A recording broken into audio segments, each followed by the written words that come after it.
কাজল নিজের মায়া বইলা কইতাছি না, আমার মায়াটা কাজে করবে, লেখাপড়ায় সব দিক দিয়ে ভালো।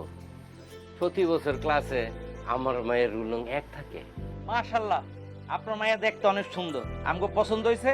আমরা সিদ্ধান্ত নিছি আমাদের ছেলের জন্য আপনার মেয়েকে বউ করে নিয়ে যাব। কিন্তু তার আগে চলেন লেনদেনের ব্যাপারটা একটু সাইরা নেই। লেনদেন মানে বুঝলাম না তো ভাই। আরে লেনদেন মানে আপনার মেয়েকে আমার ছেলের বউ করে বাড়িতে নিয়ে যাব। তো ছেলেরে টাকা পয়সা, স্বর্ণ গয়না, TV, fridge, motor cycle, mobile, এই কি কি দিবেন এইগুলার ব্যাপারে একটু কথা বলতে চাইছিলাম আর কি। কারণ বিয়ার দিন ট্রাক নিয়ে আসবো না পিক আপ নিয়ে আসবো একটু জানতে হইব তো। আপনি কি আমার আব্বার কাছে যৌতুক চাইতেছেন? আরে না না মা, এইগুলো আর তুমি যৌতুক কইতাছো কেন? এগুলো তো হচ্ছে উপহার। এইগুলো উপহার তোমার আব্বা তোমারে দিব, আর বিয়ার পরে তো এগুলো তুমিই ব্যবহার করবা। আমরা আর কয়দিন বাঁচুম। আন্টি, স্মার্ট ভাষায় যে যৌতুককে উপহার বলা হয় সেটা আমার ভালো করেই জানা আছে। আমি একজন শিক্ষিত সচেতন মেয়ে, আমি যৌতুক দিয়ে বিয়ে করব না। আপনারা এখন আসতে পারেন।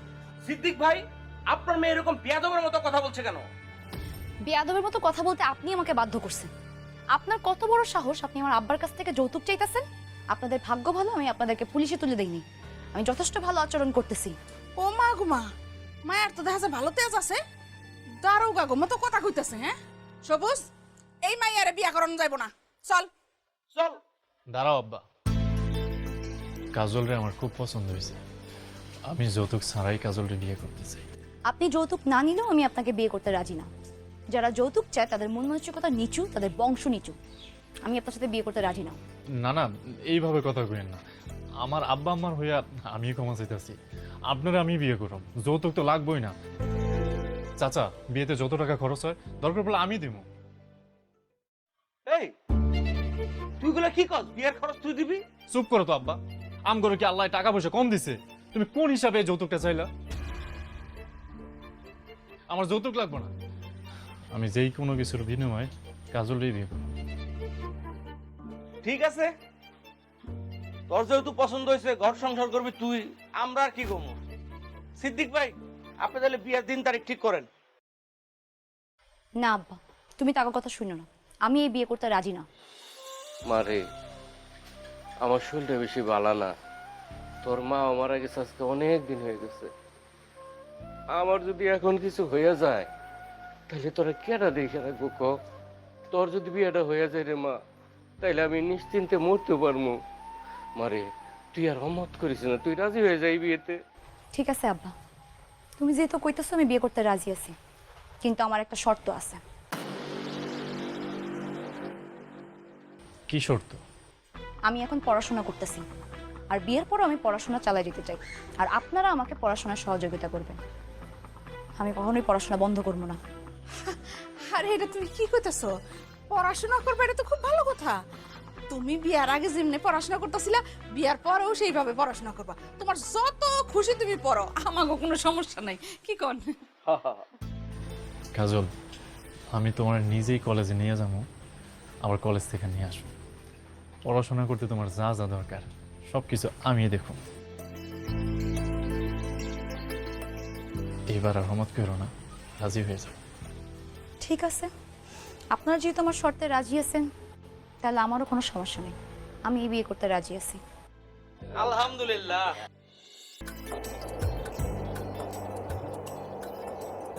বাহ, তোমারে অনেক সুন্দর লাগতেছে।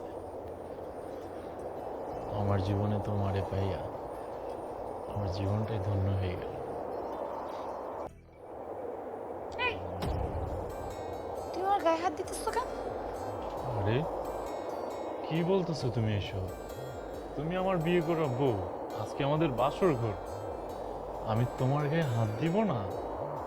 না, তুমি আমার গায়ে হাত দিবা না। আমি তোমার বউ হইলেও আমি তো তোমার সাথে প্রেম ভালোবাসা করে বিয়ে করিনি। আমাদের পারিবারিকভাবে বিয়ে হয়েছে। আমি তোমারে চিনি না, তুমি আমারে চেনো না। অজানা অচেনা একটা মেয়ের গায়ে হাত দিতেছো, তোমার কি লজ্জা করে না? তোমার মধ্যে কোনো ভদ্রতা নাই? শোনো, আজকে যেহেতু বিয়ের আমাদের প্রথম রাত, আজকে আমরা দুজন দুজনকে জানবো, বুঝবো, আর কিছুই না। আজকে আমাকে বাসর রাই, কথা কই আর গল্প করে সারা রাত কাটাই দিব? অবশ্যই, আমি তোমার বউ, সারা জীবন তো তোমার লগেই থাকবো। এত তারা কিসের, এত অধৈর্য হইতেছ কেন? ধৈর্য ধরো, ধৈর্যের ফল মিষ্টি হয়। আচ্ছা, তুমি কি বিয়ের আগে কোনো মেয়ের সাথে প্রেম করতা? আরে না না, আমি কারোর সাথে প্রেম টেম করিনি। যাই হোক, যদি কইরাও থাকো তাহলে আজকে এই মুহূর্তে ওই মেয়ের কথা ভুলে যাও। এখন থেকে তোমার জীবনে শুধু আমি ছাড়া আর কেউই থাকবে। তোমার কি কোনো শারীরিক সমস্যা আছে? মানে মানে তোমার শরীরে কোনো বড় ধরনের রোগ ব্যারাম আছে কিনা সেটাই জিজ্ঞাসা করতেছি। না না, আমার শরীরে কোনো বড় ধরনের রোগ নেই। আমি বিশ্বাস করি না। কাল সকালে আমার সাথে হাসপাতালে যাবা, যাই তোমার পুরো ফুল বডি চেক আপ করাবো। আই, তোমার মোবাইলটা দাও তো।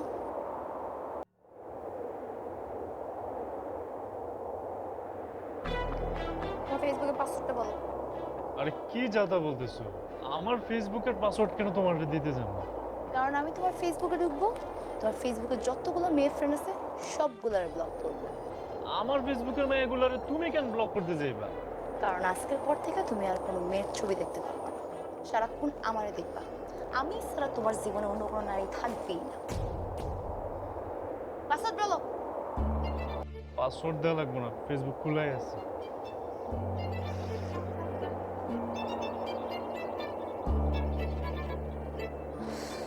ঠিক আছে, আজকে থেকে সবগুলো ব্লক করবো। তোমার জানাশোনা হইলো, এখন ঘুম পাইছে, এখন ঘুমাই। আগামীকালকে কলেজ আছে, কলেজে দেখতে হবে। ঘুমাবো মানে? বাসর রাতে তুমি আমার একলা রেখে ঘুমাই যাবা? তো আমি সজাগ থেকে কি করবো? প্রেম ভালোবাসা করুম, রোমান্স করবো আমরা। আসো। সরো, আবার হাত ধরতেছে। মাইয়া মানুষের মন পাওয়া না এত সহজ না। আগে আমার মন পাওয়ার চেষ্টা করো, তারপর অন্য কিছু। সরো, ঘুমাবো আমি। সরো না।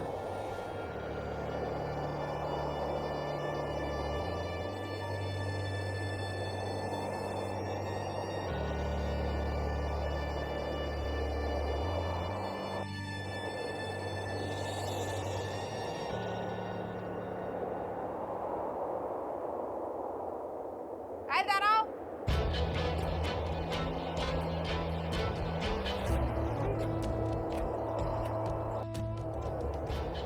আমার কিছু বলবেন? কই যাইতাছো তুমি? খাদি স্কুল ব্যাগ, পরনে কলেজ ড্রেস, বুঝতেছেন না কই যাইতেছি? কলেজে যাইতেছি। এই কলেজের ব্যাগটা ঘরে রাখা এই কাপড় চোপড়টি বদলায় ঘরের কাপড় পরে আসো। আমার লগে রান্না করে কাজ করতে হইব। তোমার কলেজে যাওয়ার দরকার নাই। কেন কলেজে যাওয়ার দরকার নেই? কেন কেন দরকার নাই সেটা বুঝো না?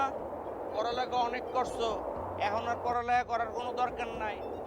এখন তোমার শাশুড়ির সংসারের কাজে সাহায্য করবা। আব্বা, আম্মা, আপনারা কিন্তু আপনাদের কথার বড় খেলাপ করতেছেন। আপনারা বিয়ের আগে বলছিলেন আমার বিয়ের পর পড়ালেখা করতে দিবেন, সেই জন্যই কিন্তু আমি আপনাকে পোলারে বিয়ে করতে রাজিছি। এখন বিয়ের পর এইসব কথা কইতেছেন কেন? বিয়ের আগে যেটা কইছি এটা শেষ। এখন থেকে আর তুমি পড়ালেখা করতে পারবা না, তোমার শাশুড়ির সংসারের কাজে সাহায্য করবা।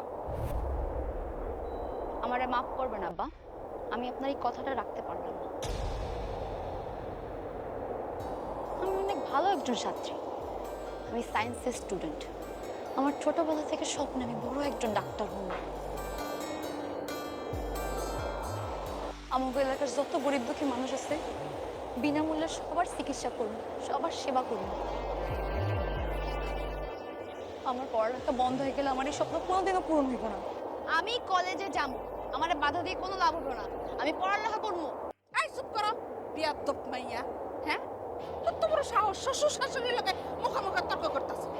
এই মাইয়া, খালি তো পড়ালেখাই করছো, সভ্যতা তো শিখতে পারো নাই। হ্যাঁ, ওই তো একটা বিয়াদব।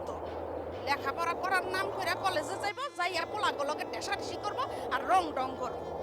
এতে তো আমার পরিবারের মান ইজ্জত সব চলে যাইবো। আম্মা, আমি কলেজে পড়ালেখা করতে যাবো, কারোর লগে পোস্টিং করতে যাবো না, রং ডং করতে যাবো না। আই চুপ করো, যাও ভিতরে যাও। সবুজ, আই সবুজ, দেখছো দেখছো? হ্যাঁ, নিজের স্বামীর নাম কেমনে মুখাই না ডাকতাছে। কি হয়েছে? এভাবে ডাকাডাকি করতেছো কেন? তোমার আব্বা আমা আমাকে কলেজে যেতে দিতেছে না, তুমি তাকে কিছু কইবা? আমি আর কি কমু, আমার আব্বা আম্মা যেটা কইছে ওইটাই আমার কথা। বিয়ের আগে যেটুকু পড়াশোনা করছো ওইটুকুতে আমার চলবে, এখন আর পড়ালেখা দরকার নেই। এসব তুমি কি কইতেছো? তুমিও কইতেছো আমি পড়ালেখা করুম না, কলেজে যাবো না? কইতাছি, আমি কি আমার বউরে দিয়ে চাকরি করামু নাকি আমার বউয়ের কামাই খামু যে তুমি বিয়ের পরও পড়াশোনা করবা? যাও ঘরে যাও, পড়াশোনা করার দরকার নেই। না, আমি ঘরে যাবো না, আমি কলেজে যাবো, আমি পড়ালেখা করবো। বিয়ের আগে কথা দিছিলে পড়ালেখা করাইবা, বিয়ের পরে কোনো কথা পরিবর্তন হয়েছে। আমি যদি জানতাম তোমাকে মনের মধ্যে খারাপ কিছু আছে, আমি জীবনে তোমার বিয়ে করতাম না। তোমরা তো সব অশিক্ষিত, তোমরা পড়ালেখার মূল্য কি বুঝবা? আরে অশিক্ষিত কো, হ্যাঁ? দুনিয়ার সব শক্তি এক হইলেও আমার এই পড়ালেখা বন্ধ করতে পারবো না।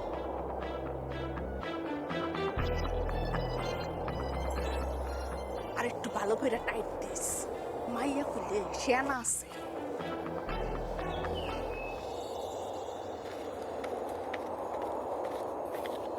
আব্বা পশ্চিমবার আমার জন্য টাকা নিয়েছিল না, ওইটা সুদের টাকাটা দিয়ে গেছে।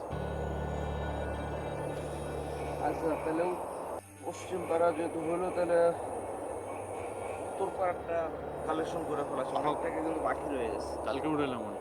ঠিক আছে, এটা রাখ, আপাতত করতেছি। আচ্ছা তোমরা কি মনে করো আমার বাড়িতে? চাচা আসসালাম, সামনে আমার মেয়েটার বিয়া, এই কিছু টাকা লাগতো। চাচা আমারও 1020 টাকার দরকার, আমি একটা রিক্সা কিনবো আশা করছি। টাকা দিতে তো আমার সমস্যা নাই, কিন্তু আমি যে সুদের টাকা দেই সেটা কি তোমরা জানো? সেটা জানি চাচা, আমরা শুধুই টাকা নেব, সেটা সমস্যা নেই। খালি টাকা নিলে হইব, মাসে মাসে এটা সুদটা দিতে হইব না। আর শোনো, নিয়ম কানুন তো কিছু আছে। তোমরা সোনা দানা যেটা দামি জিনিস এটা আমাকে কাছে জিম্মায় রাখবা। তোমরা যদি সময় মতো সুদের টাকা না দিতে পারো তাহলে আমরা ওইটা বিক্রি করে এটা উসুল করে নেব। সবুজ ভাই চিন্তা করেন না, প্রতি মাসে সুদ প্রতি মাসে দিয়ে দেব। আর যেভাবে কথা বলে নিতেছি আসলটা সময় মতন দিয়ে দেব। আচ্ছা আরেকটা কথা, এতদিন তো আমরা সুদের পার্সেন্টেজ নিছি 10%। এখন তো জিনিসপত্র দাম বাড়ছে, এটা তো তোমাদের জোরের দেখায়। এখন তো 15% করে। এখন যদি তোমরা রাজি থাও তাহলে কইতে পারো। টাকা যেহেতু লাগবো কি আর করবো, সুদ বাড়াই দেব। আব্বা সুদের পার্সেন্টেজ তারা আর বেশি দিতে সমস্যা নাই, দেন টাকা দেন, তারা আর দিতে পারেন, নিজেদের মানুষ দেন। ঠিক আছে, নাম বলো। সবুজ, আব্বা, এগুলো কি শুনতেছি? কি শুনলো? আপনারা সুদের ব্যবসা করেন? হ্যাঁ, এটা তো আমার খানদানি ব্যবসা। আমার দাদাই করছে, আমার বাপে করছে, এখন আমি করি। দুনিয়াতে এত ব্যবসা থাকতে আপনারা সুদের ব্যবসা কেন করেন?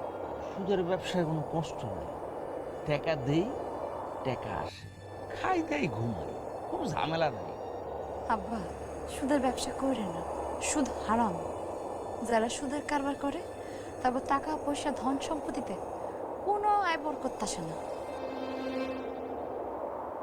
আর সংসারেও সুখ শান্তি থাকে না, অসুখ ব্যারাম তো লাইকাই থাকে। আপনাদের কাছে আমি হাত জোর করে কইতেছি, আপনারা সুদের